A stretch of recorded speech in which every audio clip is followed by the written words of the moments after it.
시간 우리 하나님의 말씀 마태복음 28장 함께 이렇게 합독하도록 하겠습니다. 우리 모두 자리에 일어나셔서 마태복음 28장 19절과 20절 말씀 함께 합독하도록 하겠습니다.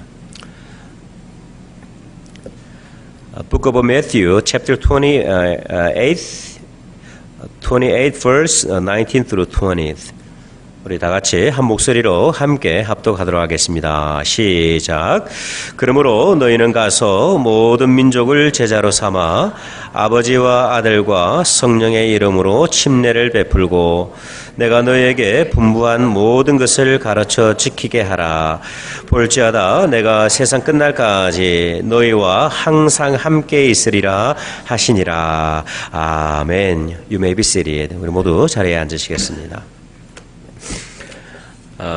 제가 우리 선교사님에 대해서 좀 간단하게 이렇게 소개를 하도록 하겠습니다.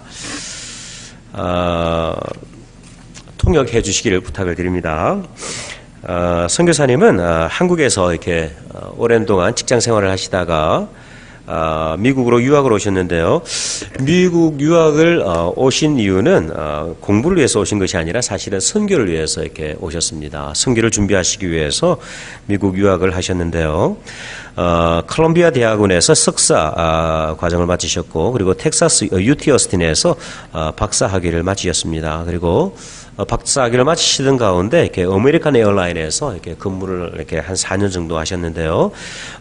근무가 마칠 즈음에 하나님께서 이렇게 선교의 길을 열어주셔서 미남 침례교회 교단 국제 선교부 이렇게 IMB를 통해서 코스타리카로 이렇게 파송을 받게 되었습니다. 그래서 그곳에서 2009년부터 2014년까지 코스타리카에서 대학생 사역을 중심으로 해서 코스타리카에서 사역을 하셨고요.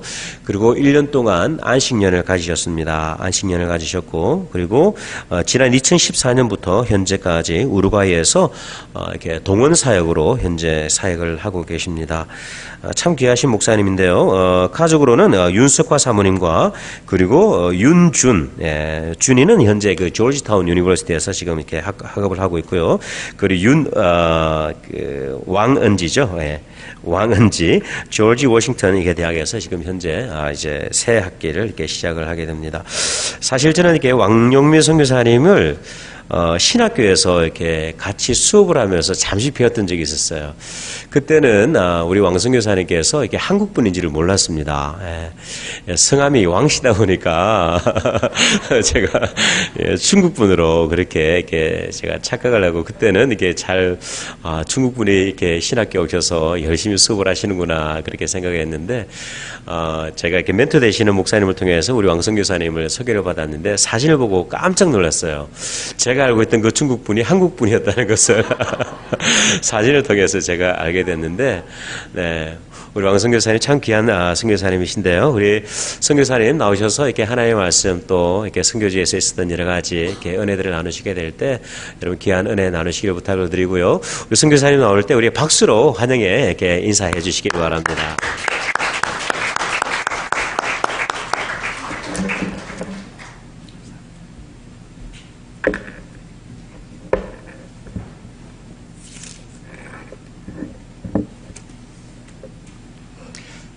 예, 감사합니다. 방금 소개받은 왕용민이라고 합니다.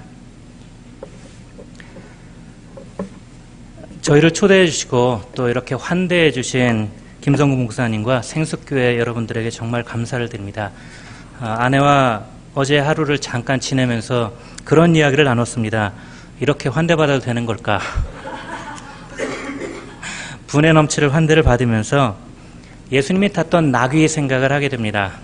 나귀, 사람들이 나귀를 향해서 박수를 보내는 것처럼 보이지만 사실은 나귀가 아니라 그 등에 있는 예수님을 향해서 환대를 하는 것을 알 수 있습니다. 그런 것처럼 여러분들이 저희에게 보내주시는 환대와 감사가 저희가 아니라 저희를 통해서 일을 하시는 예수님 때문이라는 것을 압니다. 그래서 저희를 통해서 예수님을 향해 하나님을 섬기시는 여러분의 마음이 그대로 하나님 앞에 전달되기를 바랍니다. 그리고 또한 저희도 그것 때문에 감사히 섬김을 받습니다. 그러나 저희 그때마다 마음속에 그런 생각이 듭니다. 저희는 무익한 종이라 해야 될 일을 다만 해야 될 일을 한 것뿐이라. 그 고백이 또한 저희의 고백이 될 것이라고 생각을 하게 됩니다. 목사님께서 소개해 주셨던 것처럼 저희는 한국에서 98년도에 한국을 떠나서 미국에서 9년 정도 지내다가 11년을 지내다가 2009년에 IMB라는 그 미 남침예회 국제선교부를 통하여서 선교사가 되었습니다. 그래서 되나요?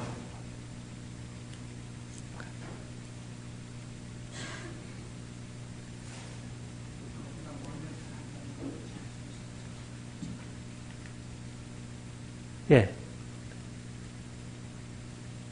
넘겨주시죠, 그럼. 예, 간단하게 저희 가족과 우루과이에 대해서 소개를 드리는 게 나을 것 같아서 준비를 했습니다. 예, 저희 가족 사진이고요. 예, 우루과이의 위치가 저기입니다. 한 번 더 눌러주시죠. 한 번 더. 예, 저희가 코스타리카에 있다가 우루과이로 갔습니다. 우루과이는 여러분들이 앉은 자세에서 오른팔을 이렇게 내리시면 그 오른손 반으로 쭉 땅 밑으로 가면 됩니다. 마이애미에서 9시간 비행기를 타고 가면 우루과이가 있습니다. 예, 한 장 더요.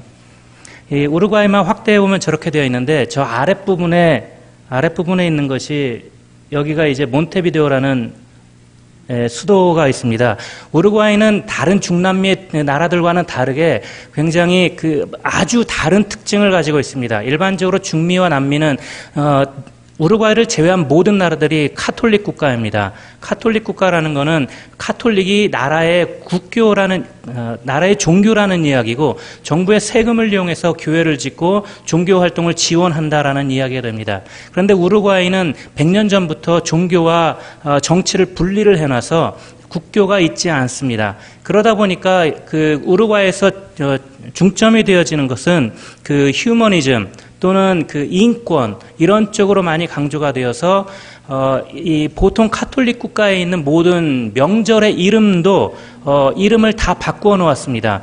그래서 우루과이는 크리스마스라는 날이 공식적으로 존재하지 않습니다. 12월 25일은 크리스마스가 아니라 가족의 날이라는 날로 명절을 지냅니다. 그리고 보통 부활절 전주 일주일 동안은 카톨릭 국가에서는 고난주간, 영어로는 홀리윅이라고 하고 스페인어로는 세마나 산타라고 부르면서 그 일주일을 기념을 하게 되는데 우루과이에서는 그 일주일을 여행주간이라는 이름으로 바꾸어서 여행을 장려하고 권장하는 그런 쪽으로 바뀌었습니다. 그러니까 정부가 처음부터 종교적 색채를 많이 제하여 버렸고 그러다 보니까 흔히 인권이 앞서는 나라는 반기독교적 정서로 드러나게 됩니다. 미국에서 벌써 여러분들 경험하고 계시죠? 종교의 자유를 이야기를 하면서 기독교에 대한 반대적인 그런 성향이 나타나는 것. 그런 모습들이 우루과이는 상당히 많이 강하게 드러나게 됩니다.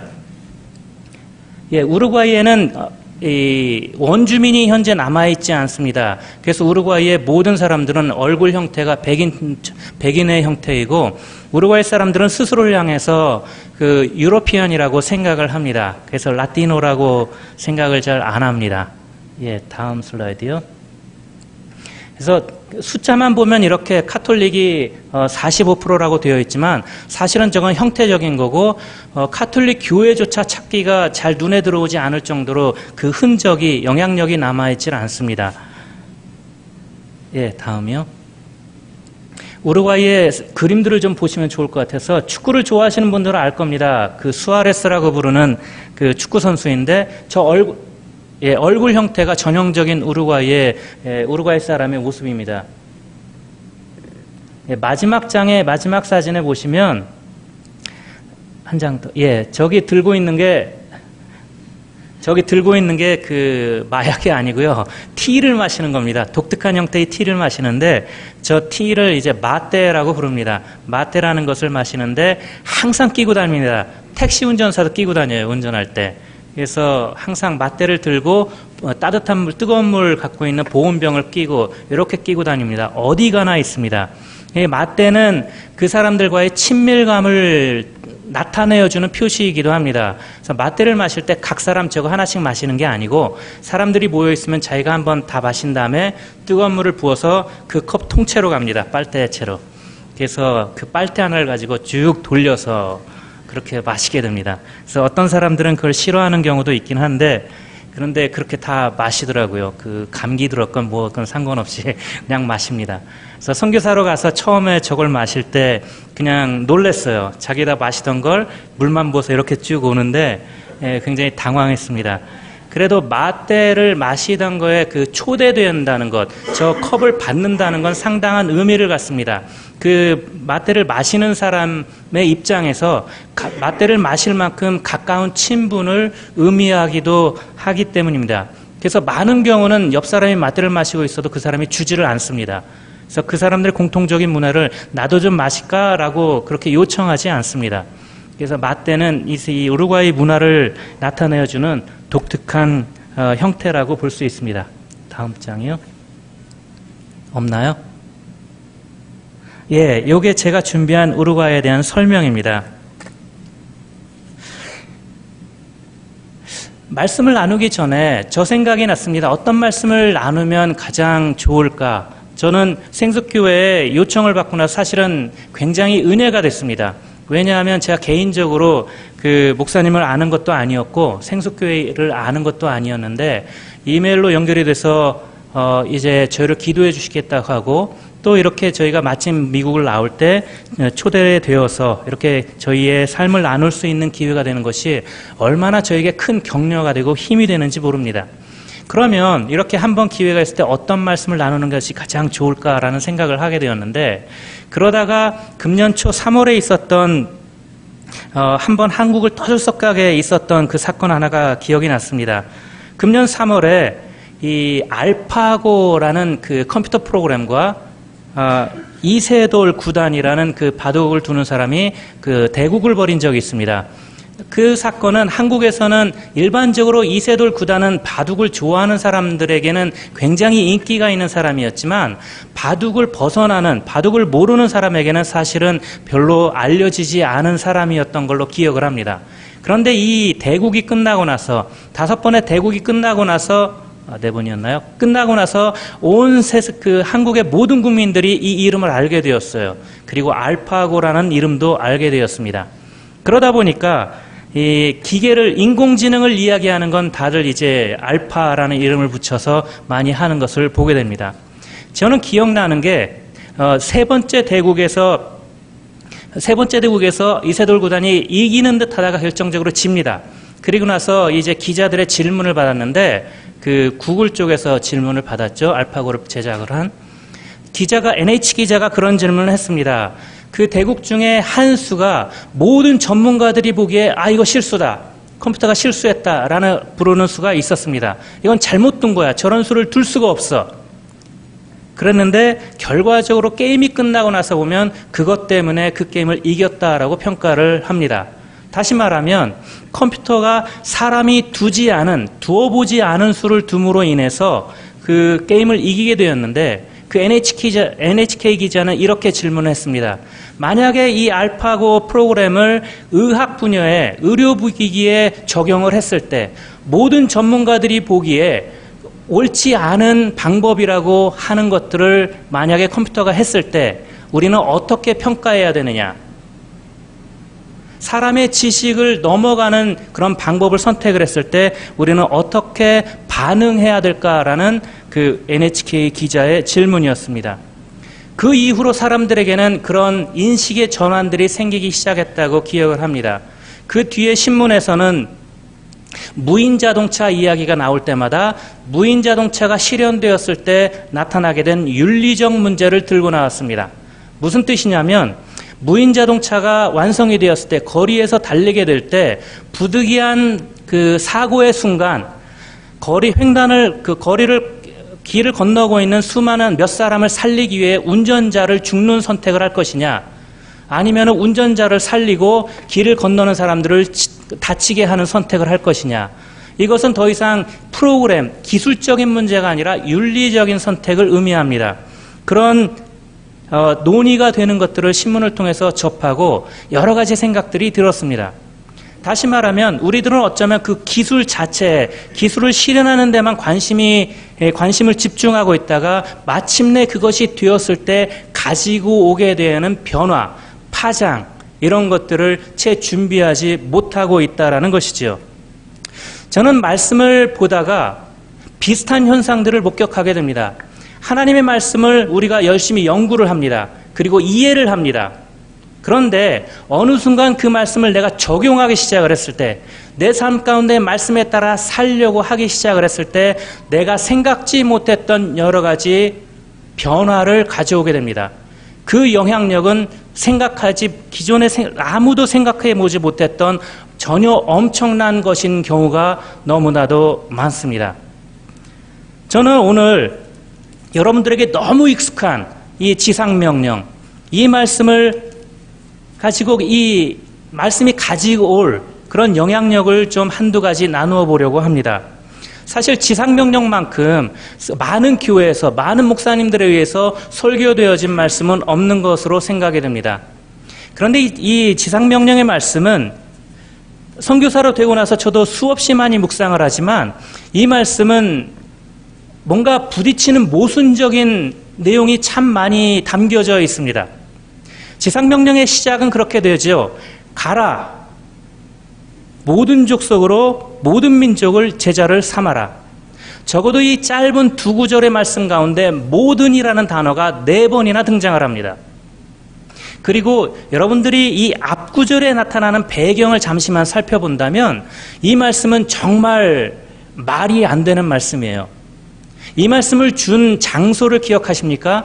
17절에 의하면 이 말씀을 준 장소는 16절부터 나오면 11제자가 갈릴리에 가서 산에 올랐을 때 예수님이 그들을 만났다라고 이야기를 하고 있습니다.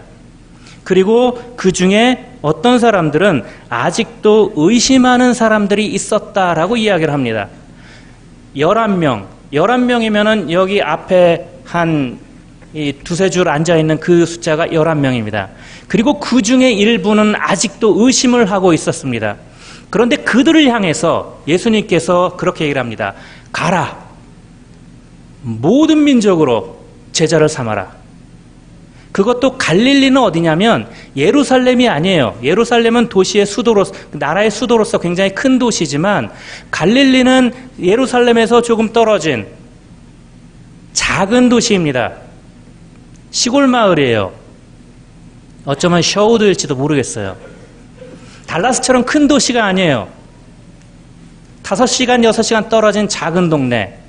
예수님께서 이 작은 동네 산 꼭대기, 산에 올라가셔서 11명을 만나는데 그 중에 일부는 의심하고 있는 11명을 향해서 예수님이 그런 얘기를 합니다. 모든 족속으로 제자를 삼아라. 제가 11명의 제자였다면 반응은 그랬을 거예요. 예수님이 좀 이상한 말씀을 하시네.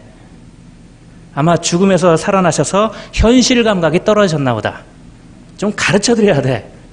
예수님 그거 아니고요. 지금 여기 우리 11명이거든요. 우리가 모든 족속으로 제자를 삼으라고요. 모든 족속으로 복음을 전하라. 뭐 그것도 굉장히 큰 말씀인데 그게 아니에요. 단순히 복음을 전할 뿐만이 아니라 제자를 삼아라라고 이야기를 합니다. 제자를 삼는 건 어떤 걸까요? 그 뒤에 구절에 의해서 그걸 설명을 하고 있죠. 침례를 주고 예수님이 말씀한 분부한 모든 것을 가르쳐서 지키게 하라. 이 생수교회 안에서 말씀을 가르쳐 지키게 하는 일이 얼마나 일어나는지 잘 모르겠어요. 아마도 목장에서 그런 일들을 하고 있으라고 생각됩니다. 목자님들 한 사람이 예수님 말씀을 가르쳐서 지키게 하는데 얼마나 에너지가 들어갑니까? 보통 얼마나 걸리나요? 우리 주변에 있는 이런 사람들을 향해서 그것이 그렇게 힘든데 예수님께서는 그렇게 말씀을 하시는 거죠. 땅끝까지 가서 모든 족속으로. 참 말이 안 되는 거죠. 그런데 이 말씀을 보다가 문득 저의 눈에 그 다음 구절이 들어오게 되었습니다. 마지막 절 20절에 그렇게 이야기를 합니다. 내가 세상 끝날까지 너희와 항상 함께 있으리라. 여기에서의 항상은 그 에브리데이, 매일매일을 이야기를 합니다. 그리고 아마 목사님을 통해서 설교를 들으셨을 텐데 이 지상명령에는 원래 원어에 따르면 시제가 여러 가지 다른 시제를 쓰여지고 있습니다. 그런데 유일하게 현재 시제 명령형이 있는 건 바로 이 말씀입니다. 내가 너희와 항상 함께 있겠다. 우리말 버전에는 꼭 미래처럼 보입니다. 그런데 이건 미래가 아니라 현재입니다. 현재는 진행형을 의미합니다. 지금부터 시작해서 땅끝이 오는 그날까지 항상 매일매일 내가 너희와 함께 있겠다. 그런데 참 재밌는 것은 마태복음의 마지막이 예수님의 임재를 약속하는 것인데 마태복음의 시작을 기억하십니까? 마태복음 시작은 족보가 나오고 나서 바로 예수님의 탄생이 예고되어지는 걸로 시작을 합니다. 그때 천사가 나타나서 주의 천사가 나타나서 이야기를 하죠. 이사야서를 예언하면서 그렇게 얘기를 합니다. 아이를 낳으리니 그 이름을 임마누엘이라 하라. 1장 23절에서는 예수님의 그 탄생을 예언한 이사야서의 말씀을 인용을 하는데 천사가 이름을 한 단어를 바꿉니다. 천사가 인용한 건 똑같지가 않아요. 이사야서는 그렇게 얘기를 합니다. 아이를 낳으리니 그 이름을 임마누엘이라 하리라. 천사는 그렇게 얘기를 합니다. 아이를 낳으리니 이름을 예수라 하라. 하나님께서 앞으로 태어날 메시아 예수를 향해서 예언을 하면서 이 내가 너희와 함께 있을 것이다. 너희의 죄로 인해서 함께하지 못했던 분리되었던 이 간극을 내가 더 이상 그만두지, 내가 이것을 뛰어넘어서 내가 너희와 함께 할 것이다 라는 임마누엘의 약속을 주시는데 이 천사는 그것이 예수라는 이 한 분으로 인해서 실현화되고 실제화되고 우리의 삶 가운데 나타날 것을 예언을 하는 것이죠. 그런데 이 예수님께서 이 땅을 떠나시면서 그 명령을 원래의 의미로 다시 되돌려 놓으십니다. 내가 너희와 항상 매일매일 지금부터 시작해서 끝나는 날까지 함께 있으리라. 하나님의 임재, 예수님의 임재에 대한 실제적인 약속입니다. 그러면 생각해 보게 됩니다. 왜 예수님께서는 어떻게 되면 모순되어 보이는 말도 안 되는 것 같은 이 지상명령을 그 11명, 하나는 실패해서 목매달아 죽은 당신의 제자들, 그 중에 일부는 의심하고 있는 11명에게 이 엄청난 명령을 주셨을까? 가라. 모든 족속으로 제자를 삼아라. 다른 성경의 다른 부분을 보면 예수님께서 당신의 제자들을 부를 때 부르시는 목적을 표현한 부분이 있습니다. 마가복음 3장 13절에서 15절에 보면 예수님께서 당신의 12 제자를 부르시면서 그 이유를 설명을 합니다. 마가복음 3장 14절에 그렇게 얘기를 합니다. 이에 12를 세우셨으니 이는 자기와 함께 있게 하시고 또 보내사. 예수님께서 12명을 부르시고 당신의 제자로 사도로 삼으신 이유는 두 가지입니다. 하나는 함께 있으려고, 당신의 임재를 나타내 주시려고, 당신의 임재를 알게 해 주시려고, 그리고 두 번째는 보내기 위해서 예수님의 애초부터 보내려고 12명을 부르셨습니다. 나중에 또 생각하게 됐어요. 왜 보내시고 싶었을까? 기왕 부르셨으면 같이 있어야지 왜 보내고 싶으셨을까? 한두 장 뒤에 가보면 예수님께서 12 제자, 나중에 70명을 보내는 장면이 기록이 됩니다. 마가복음 6장과 누가복음 10장에서는 12명을 보내고 70명을 보내는 장면이 나옵니다. 그들이 돌아왔을 때의 보고를 기억하시나요?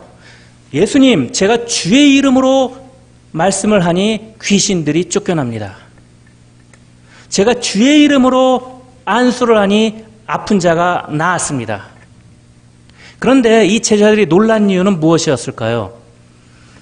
말씀을 했더니 귀신을 쫓아내고 병든 자 손을 대었더니 병든 자가 낫게 되어지고 하나님의 천국이 가까웠다라고 대언을 하는 그 일들은 누구의 사역입니까? 예수님의 사역입니다. 예수님만이 하실 수 있는 사역이었어요. 예수님의 당신의 사역이 시작되었을 때 회개하라 천국이 가까웠느니라, 그리고 그것을 보여주기 위해서 천국이 가까이 왔다라는 걸 보여주기 위해서 병든 자를 낫게 하시고 귀신을 쫓아내셨습니다. 예수님이 이 땅에 오셔서 귀신을 쫓아내고 병든 자를 낫게 하시려고 오신 것이 아니에요. 그런데 병든 자를 낫게 하시고 귀신을 쫓아내는 걸 통해서 예수님이 확실하게 보여주신 것 한 가지가 있습니다. 하나님의 나라가 가까이 왔다. 그런데 이제는 그 제자들이 그것을 하고 있는 거죠. 예수님만이 하실 수 있었던 예수님의 권위, 예수님의 능력, 그것이 이제 제자들을 통해서 이루어지고 있는 것을 제자들이 알게 되는 거예요.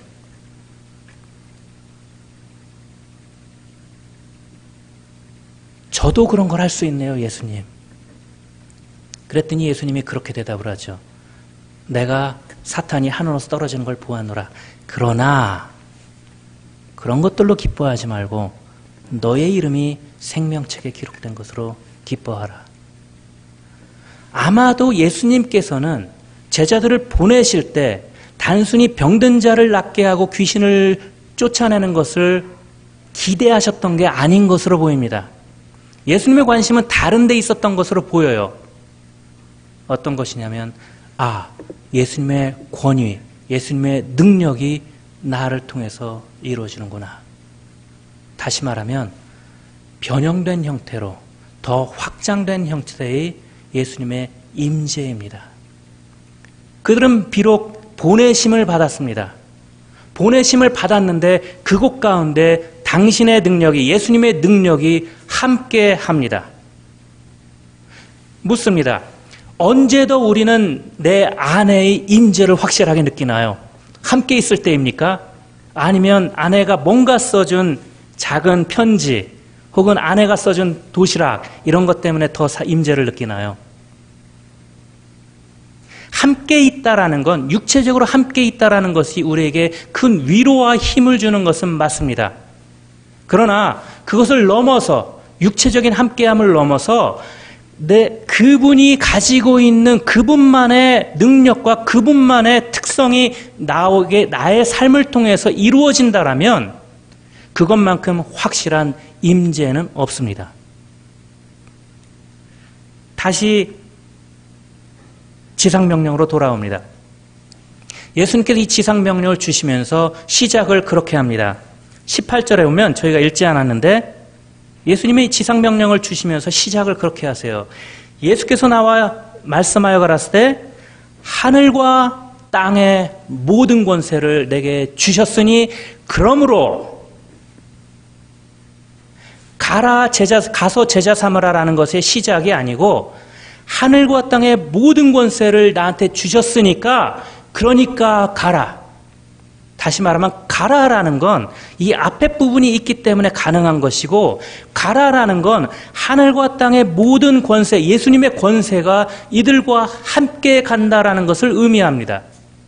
그렇기 때문에 이 11명, 그 중에 일부 의심하는 11명을 보내면서 예수님은 당신의 안심하고 승천하실 수가 있는 거죠. 선교는 우리들의 사역이 아닙니다. 선교는 철저하게 하나님의 사역입니다. 선교는 내가 무엇을 할 수 있다라는 능력이 있다라고 해서 뭔가를 이룰 수 있는 것이 아닙니다. 선교를 하면서 느끼게 된 것인데 목사님께서 저를 소개해 주신 것처럼 저는 박사학위가 있습니다. 그런데 코스타리카 가서 우루과이에 가서 그 박사학위가 아무런 소용이 없어요. 왜요? 말을 못하니까요. 말을 배웠어요. 아직 그래도 여전히 안 됩니다. 왜요? 그 사람들이 말하는 방법을 모릅니다. 문화를 몰라요. 문화를 배웠어요. 그래도 안 돼요. 왜요? 그 사람들에게 나는 외국인이거든요. 아무리 해도 내가 가진 것이 저쪽으로 다가갔을 때는 소용되어지지가 않습니다. 선교는 내가 무엇을 할 수 있다라고 해서 그 능력이 사용되어지는 건 아닌 것 같습니다. 그런 면에서 선교는 효율성하고 전혀 상관이 없습니다. 선교사가 나라를 한번 바꾸면 그건 굉장히 비효율적이에요. 시간적으로 한 2, 3년 낭비되는 거고 물질적으로 쓰여지는 돈이 엄청나게 낭비됩니다. 그런데 작년에 아르헨티나에 사는 선교대회를 간 적이 있습니다. 그 전에 파라과이에 사는 선교대회를 간 적이 있습니다. 현지인 선교대회인데 거기에서 파라과이에서 파라과이 사람 부부를 중앙아시아로 보내는 파송식이 있었습니다. 아르헨티나에 가니까 아르헨티나 사람이 태국에서 중국에서 사역을 하는 그 아르헨티나 선교사들이 돌아와서 그 말씀을 전하는 거 하고 있는 걸 보았어요. 하나님 참 재밌는 분 같아요. 한국 사람을 저기 우루과이로 보내시고 우루과이를 한국의 대척점이라고 부르더라고요. 다시 말하면 한국의 인천 앞바다에서 땅을 파면 우루과이 앞바다로 나온대요. 완전히 정반대입니다. 그러니까 지리적으로 저희에겐 땅끝입니다. 그렇게 가는데 한국 사람을 우루과이로 보내시고 파라과이 사람을 저기 중앙아시아로 보내시고 아르헨티나 사람을 중국, 우루과이 사람을 저기 타일랜드로 보내고 하나님 왜 그러시는지 모르겠어요. 굉장히 비효율적이에요. 선교를 말씀을 나누는 복음을 전하는 것만 생각한다면 그렇게 하면 안 됩니다. 하나님은 비즈니스를 전혀 모르는 분이에요. 정말 효율적으로 하려면 옆 나라 보내야 됩니다. 우루과이 사람은 아르헨티나 보내고 아르헨티나 사람은 페루 보내고 한국 사람은 일본으로만 보내고 그래야 그 나라 문화와 언어를 쉽게 이해하기 때문에 그렇게 해야 되는데 하나님 그렇게 안 하시더라고요. 바로 이 11사람을 향해서 이 명령을 주실 수 있는 분이기 때문에 그럴 수 있다고 생각을 합니다. 아직도 의심하는 11명을 데리고 모든 족속으로 제자를 삼아라. 이 말이 안 되는 명령을 주시는 예수님. 저는 그 근거가 이 앞뒤에 있는 이 샌드위치 구절에 의해 있다라고 봅니다. 하늘과 땅의 모든 권세, 이 권세가 함께 있게 되는 것이죠. 지상명령은 일반적으로 교회에서 지상명령을 가르칠 때, 이야기를 할 때 첫 번째 드는 생각이 무엇인지 모르겠습니다. 여기 생숙교회 성도님들에는 어떤지 모르겠어요. 저는 선교사로 나가기 전에 지상명령 열심히 암송하면서 머리에 드는 생각은 야, 무겁다. 내가 어떻게 감히 이 명령을 순종할 수 있을까? 너무 무거워요. 무서워요. 하나님이 나를 아프리카 보낼까 봐. 내가 이 말씀만은 하는데 가리고 싶어요. 하나님 나 저기는 싫어요. 다 말씀 나 주님께 순종하고는 싶은데 나 거기는 싫어요. 그러니까 이제 순종이라는 걸 살짝 요 구절은 말고요 라고 피하게 되는 구절이 이 지상명령이 아닐까 생각을 하게 됩니다. 선교사가 되고 나서 느끼게 되는 것인데 지상명령은 우리에게 무거운 명령이 아니라는 것입니다. 오히려 지상명령을 통해서 우리가 맛볼 수 있는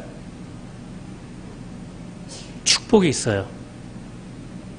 흡사 알파고를 통해서 우리가 생각지 못했던 새로운 문제들, 가능성을 보는 것처럼 지상명령에 일단 순종을 하게 되어지면 우리가 예전에 맛보지 못했던 하나님의 놀라운 축복이 있습니다.